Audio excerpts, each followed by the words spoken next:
There's a play opening at the end of the month, and it is a revival of a play that was very popular a few years ago. And I'm delighted to be joined in the studio not only by the co-writer, but also the director. It's Jasper Rees and Harry Burton. Gentlemen, welcome. Thank you very much. Lovely to see you. You can tell it's cold outside, Harry. You don't look like you're stopping. Several layers going true, on I haven't taken anything off. It was pretty crisp out there.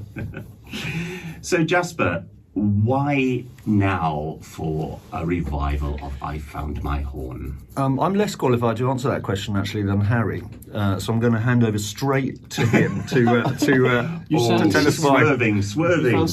I'm just the bloke who wrote the thing years ago. So Harry's the one who has much more to do with its current revival. Well, there's a nuts and bolts answer to this question, but there's also a sort of a more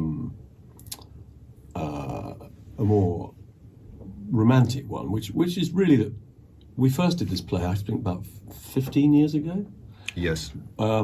It's based on Jasper's book, which is based on Jasper's the true story of how he rediscovered his passion for the French horn. But the book was serialised on Radio 4, and our actor, it's a one-man show, or one-person show, Jonathan Guy Lewis, was listening to a Book of the Week, and was struck by how extraordinarily similar Jasper's story was to a part of his own life story from exactly the same kind of period, late adolescence, schoolboy, French horn player in an orchestra. So that's 15 plus years ago that we first did this play at the Aldeburgh Festival, and it's had a life since then. But when we started, Johnny was, I think, 42 or 3, and the line in the play was, I'll be 50 in a few years' time. He's now, 15 or so years older, so he might not be able to do this play for much longer. So that's one reason why we're doing it now, because it's such fun and we love doing it. And Johnny's truly wonderful in the part and has been recognised as such. Fantastic reviews every time we've done it, but it can't be performed by a 75-year-old. It just wouldn't make sense. Well, he's way off 75. No, but he has a teenage son, and it's got to be believable. So part of the reason we're doing it is because who knows where any of us will be tomorrow. So we're doing it for the joy of getting the band back together and just having that pleasure. But also, and this is the other part, half of my answer is, it's a very uplifting play. It's an hour and 20 minutes in the company of a masterful actor who plays 8, 9, 10 different parts. Master of changing his voice. He does quick changes of costume. He embodies everybody from a Teutonic French horn maestro called Hermann Baumann to his own 15-year-old adolescent son. And just in terms of people going to the theatre and having a really wonderful 80 minutes where they forget their troubles, it's and tune into someone else's instead. Exactly. That's what theatre's about, isn't it? You go along and you witness somebody else's crisis, and it somehow makes you feel a bit better about your own situation, or it gives you a bit of insight or a little bit of uplift. It's not all as bad as I thought when I sat in my seat. And I think between those two reasons, somewhere is the truth. And it does have a happy ending. I think you're forgetting that. It's you people go out of the theatre feeling, uplifted. It is. The other thing to say about Jonathan is that he is literally the only member of Equity who actually is qualified to play this part, because he's the only member, I think, who could stand up after 75 minutes of acting his socks off and then play a Mozart concerto, which is no mean feat. I mean, it's not easy playing a Mozart concerto in front of an audience anyway, but when you've been telling a story for 75 minutes on your own, sweating bullets, and then to do that, it is extraordinary what he does every time. And the joy of live theatre is, even us who've watched this show many times, we never know what's going to come out of the end of that French horn, do we? That's so true. It does have a kind of plotted line of how he's meant to play it, but it's a very, very tricky instrument to play accurately and well. It actually, the horn itself broke during one performance at the climactic moments of the Mozart concerto when he's supposed to be playing very beautifully, and I had to step out of the auditorium onto the stage, because at that point he was reduced to playing 2 notes. He could only play 2 notes when he was supposed to be playing Mozart. Very happy to say I missed that performance. It was very stressful, but as Jasper says, literally, when the French horn's concerned, pretty much anything could happen. Yeah. I saw a lovely tweet from Jonathan where he said, "Time to be scared again." What did he say when you approached him and said, "Do you fancy, well, the truth fancy is putting the show on the road again?" The truth is, he approached us. Oh, he did. Oh well, I mean, right at the start when he approached me, as Harry said, back in 2008 when the book was published, he approached me and he said, "That's my story as well." And what was really fascinating to me was that he said that he had exactly the same experience as a sixth former, playing exactly the same piece of Mozart on stage and having precisely the same trauma. But what he did, because he was a budding actor, is that he had a much more creative way out of his situation. I just ploughed on into deeper and deeper into this disaster. But Johnny decided to faint on stage, and That's true. so that has been written into the play. So a lot of his experiences of grappling with the French horn have been sort of folded into the story. So yes, it is the kind of main architecture of it is what I did when I decided, when I was approaching 40, to have a midlife crisis, not on a Harley Davidson but on a French horn. So that is my story, and there's the beginning and the middle and the end are my story. The middle being a very entertaining trip to America to go to what's called Horn Camp, which I genuinely did, and all of the things that happened there are pretty much sort of photocopied into the play.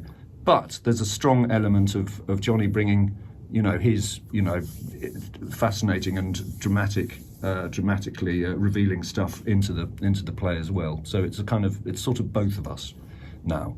You were probably the only middle-aged Brit to go to Horn Camp that summer, weren't you?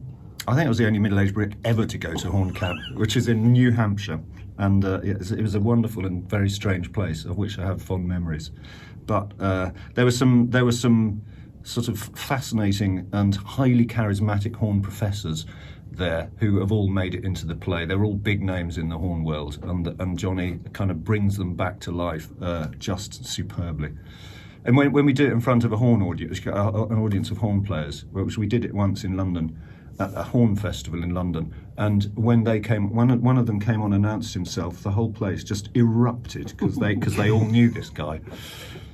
We've even had the terrifying experience. At one point, the play references the horn section of the Berlin Phil, and we found ourselves at a festival in Los Angeles, a horn festival, the International Horn Festival, and Johnny was invited to perform the show, and the next group on the bill were the Berlin horn section, and they were watching Johnny's performance.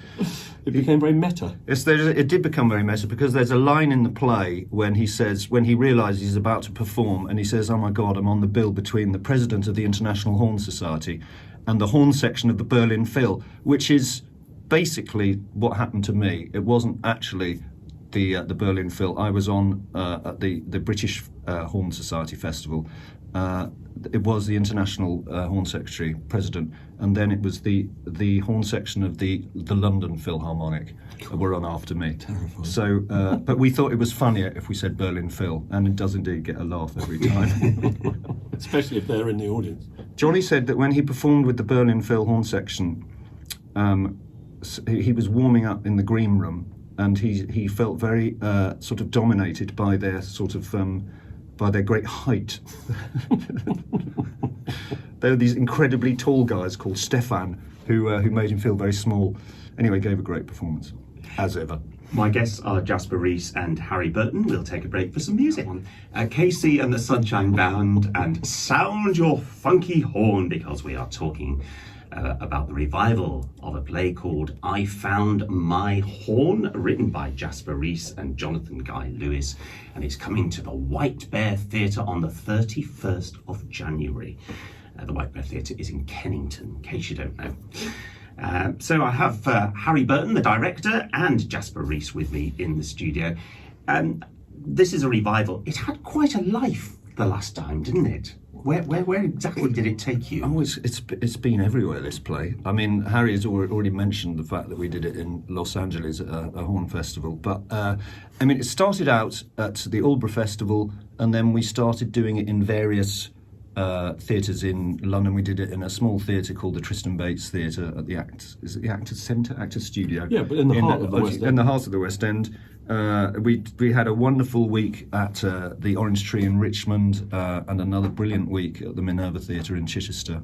Those were the two, for me, the two peaks of its early lifetime. Then we did 3 weeks at Hampstead Theatre in the following year, and then we had a month at Trafalgar Studios a few years after that. So that was the last time. So those are the kind of places where we've been at home. At home, but we've been away too. LA, New York, Laguna Beach, France. You played it in, and one of the interesting things about it is that we took it into the corporate world as a sort of inspiring leadership program, because the nature of the story is essentially one of the absolute classic mythological structures of what Joseph Campbell famously called the hero's journey.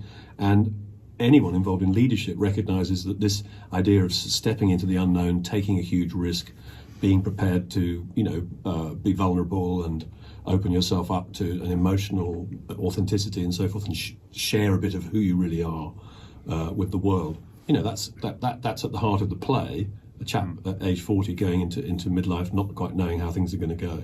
So it's been a really rich thing. At times, it's actually felt somehow that the story itself has led us on a merry dance, and that's it's one of the things that can happen in the theatre, that a story seems to lead you because it has a certain validity in the time that we're in, and that's been one of the richest bits of this, really.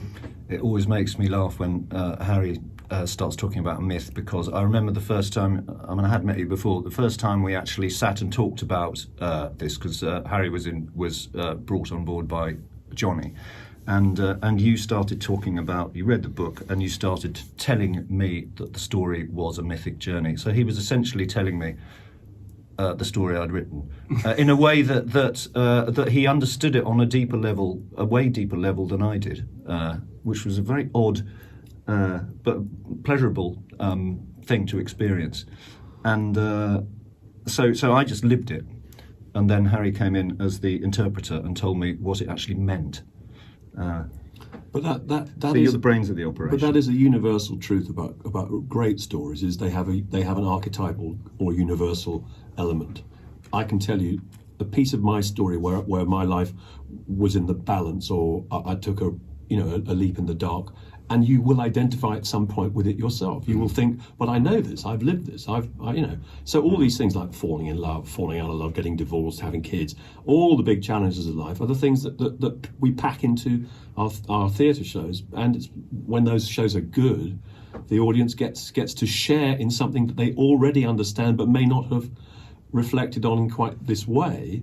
Or, depth isn't this play isn't deep or profound in any intentional sense. I beg your pardon. It's highly entertaining and very funny. Yeah. It is funny. Yeah. I saw the clip online. I think Jasper posted it of the rehearsal. It all seemed very laid back. You were just sort of sitting there smiling while Jonathan did his thing. That was a line run, wasn't it? It's an old saying. You can't push the river. Johnny's. It's a few years since we've done this play, so it's in Johnny's blood. He's done a lot of things in between, but coaxing him back into the saddle and getting him up to speed is a delicate matter, not because it's Johnny, but because any actor who's done a show for 15 years on and off feels that, the need for the urgent need for new rehearsals is a little bit much. It's in there, But on the other hand, the director and the co-writer want to see the goods. So that was quite a laid-back rehearsal, but I promise you the rehearsals will get a little bit more lively as this week proceeds. We only have another week. We open a week on Tuesday. We have put another clip up on if people listeners want to see evidence of the play in its sort of rehearsal form. You can follow us on I Found My Horn on Facebook, and that's And where Twitter. we're pictured, and on Twitter. So yeah, you can see evidence of it and see, you know, just how, I mean, really how entertaining Johnny is, even in rehearsal. Yeah, it's a joy to be going back to it. Very exciting, really. And we've got a set too. We've never really had a set. We used to, when we did it at Chichester and Hampstead, we hung 20, 25 different horns at different heights and lit them. So there was this wonderful sort of almost like a cave deep in the earth where instead of stalactites and stalagmites there were bits of brass. I thought of it more as a kind of horn constellation. Equally poetic. The horny way, as it were. Oh, sorry, can't go down the pub route. No innuendo. Please. We're all thinking it. It's a You can family. say it. We're all thinking it. But we've actually hired a designer, a lovely chap called Alex Marker, who has built us an attic. So Johnny will emerge from a hatch into the attic where he's going to clean out his belongings from the house he's having to leave, sadly, because of his marriage breaking up. And he pulls the dust sheet off, and there is the French horn waiting for him. We've never had a set, so that's going to be thrilling. It sounds like just what the doctor ordered at the moment with this cold weather, something to look forward to. It's January the 31st to the 11th of February at the White Bear, and he said White Horn, the White Bear Theatre in Kennington. Jasper Rees and Harry Burton, thank you. It's been an absolute joy. Thank you. Nice to see you. Wonderful. Lovely. I could talk to you two all day, but I can't.